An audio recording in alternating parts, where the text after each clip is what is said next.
welcome to Cooking with Miss Carlson. Today we're going to make some homemade mac and cheese, which I think is disgusting, so I only eat this type of mac and cheese. And like 2 other types of mac and cheese. Yeah. I know it's a shocker that Rachel won't eat homemade mac and cheese, and she But only eats it. but there's another one that only eats one type of mac and cheese in the house, and that's mint with Yes. spider. So yes, we do make 2 different other mac and cheese as well. We make this baked mac and cheese to keep everyone happy. It's not that much extra work, and everyone still eats. So feel like a restaurant some days. But anyway, all you're going to need for some homemade mac and cheese is about 3 to 4 tablespoons of butter. Question, are there eggs? No. Oh. 2 3/4 cups of milk. And what I did was I put the milk in a glass measuring cup and put this in the microwave for about 1.5 minutes. You want your milk to be semi-warm before you put it into your pan. You'll need 1/4 cup of flour, a teaspoon of salt, 1/4 teaspoon of nutmeg, 1/4 teaspoon of pepper, 2 1/4 cups or so of sharp shredded cheddar cheese. And I use about 3/4 cup of this pecorino Romano cheese. You could use Parmesan cheese if you don't have this, or if you don't have either of those, just add more shredded cheddar cheese. It's not going to make too big of a difference. You also need a box of pasta. I usually use elbows for this, but shells would work really well, or really any kind of pasta that you have. Pasta can make mac and cheese? Right. I also add these little bacon bits a lot of times to my mac and cheese. If you have some cooked bacon already done up and you want to cut that up and put it into your mac and cheese, it adds a lot of smoky flavor. You'll also need about 3/4 cup or so of breadcrumbs and about another tablespoon and a half of butter to put on top of that. If you don't have breadcrumbs, I've also done the top layer with some Lay's plain potato chips. That adds a nice crunch too. So first thing you want to do is measure up your milk and get that warming in the microwave. Like I said, about 1.5 minutes or so. Then you want to add about 2.5 tablespoons of butter to a pan. The pan that I have has some pretty thick sides.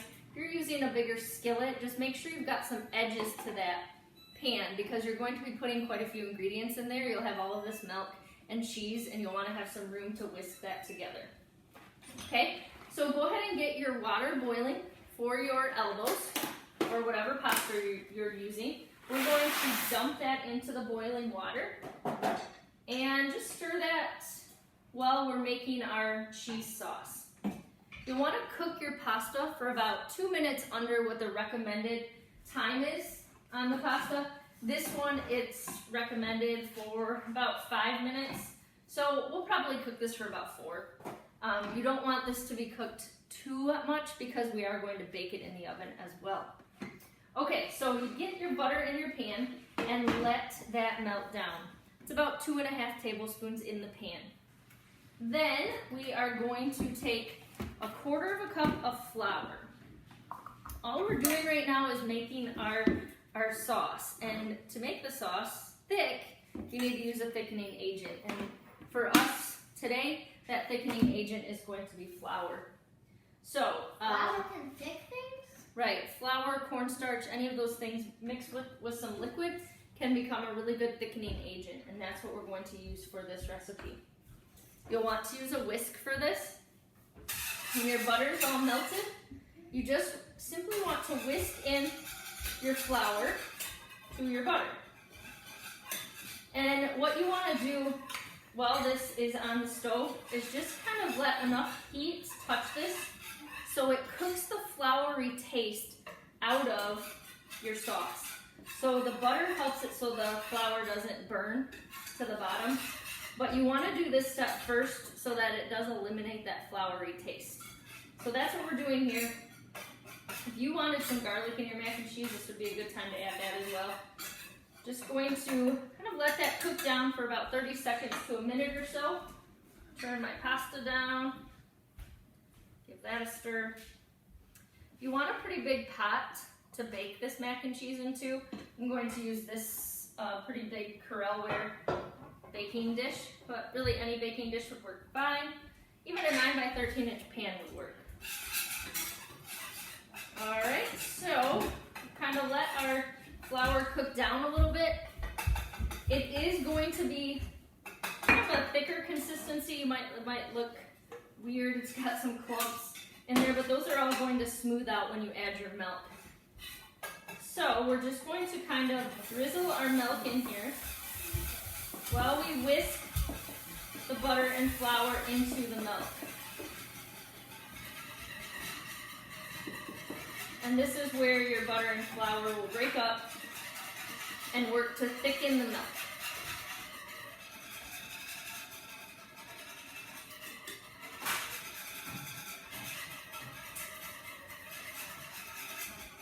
Okay.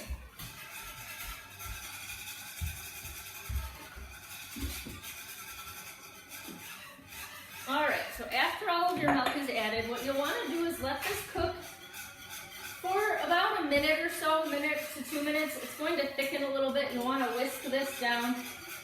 I'll come back here in just a second. I'll drain this pasta and let our milk thicken up a little bit.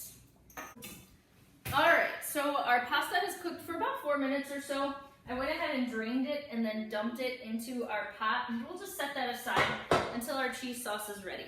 So this is thickening up very nicely. I don't know if you can see that or not, but we're ready to start adding some of our cheese and our other flavorings, I guess. So what you'll want to do first is add in your salt. So we need about a teaspoon of salt. Add that in. I'm going to turn this down a little bit. And about a quarter of a teaspoon of pepper. I never really measure this. I just kind of grind some pepper in this. You can put more salt and pepper on this to taste as you before you eat it too. You'll need about a quarter of a teaspoon of nutmeg. This is just a little pinch, just to give it a little extra flavoring. And then we're going to add our cheese. So the first step of cheese, we're going to add about 1.5 cups. Now, there are about 2 cups of cheese in each 8-ounce bag, so we're just kind of going to estimate.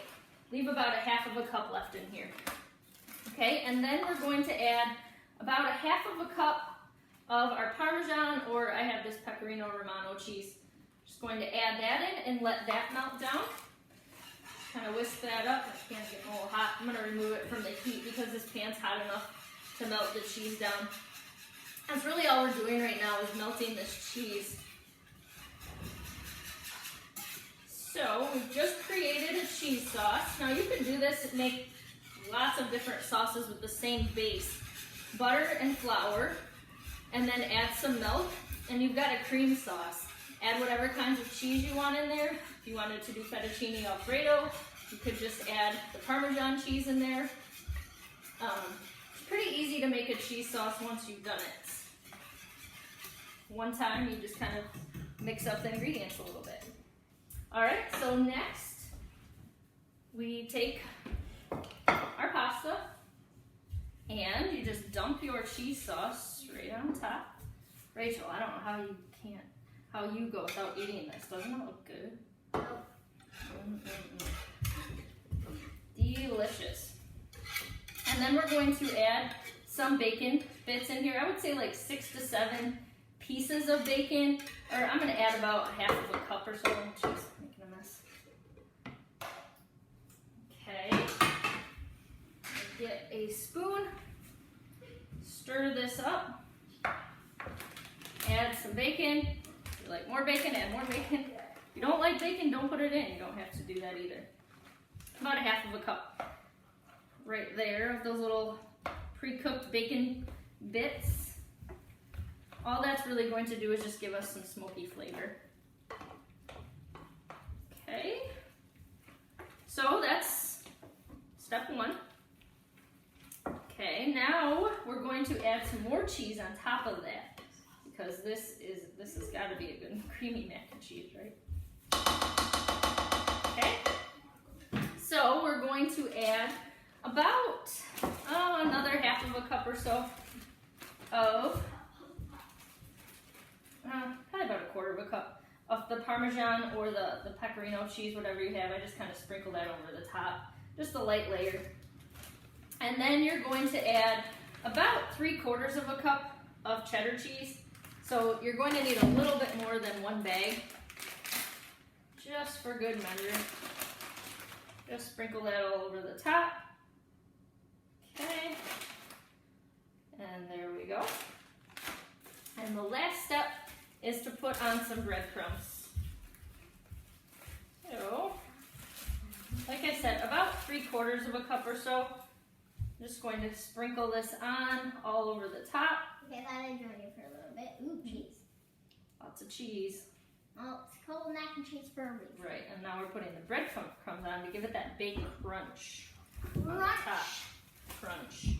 Okay, then you're going to take about 2 tablespoons or so of butter, and we're going to cube this up. Our butter's kind of hard, which works best for this because you want this to be cubed. Because we're going to kind of just put little pats, they call it, little pats of butter around the top of it. So I'm just going to cut these in little pieces, and then you just drop these little bits of butter on top of your breadcrumbs. And that's going to melt into those breadcrumbs and help them brown up and become semi-crunchy. Now again, if you do not have breadcrumbs, then use some potato chips. I know some people use Cheez-Its for the top of their mac and cheese.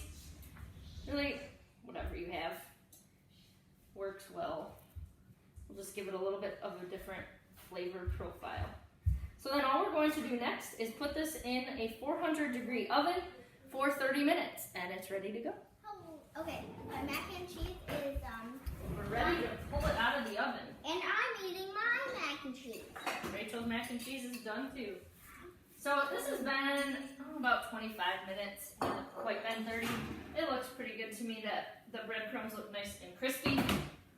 That's all you're really looking for to do here. Melt the cheese, crisp up the breadcrumbs, and you are ready to go.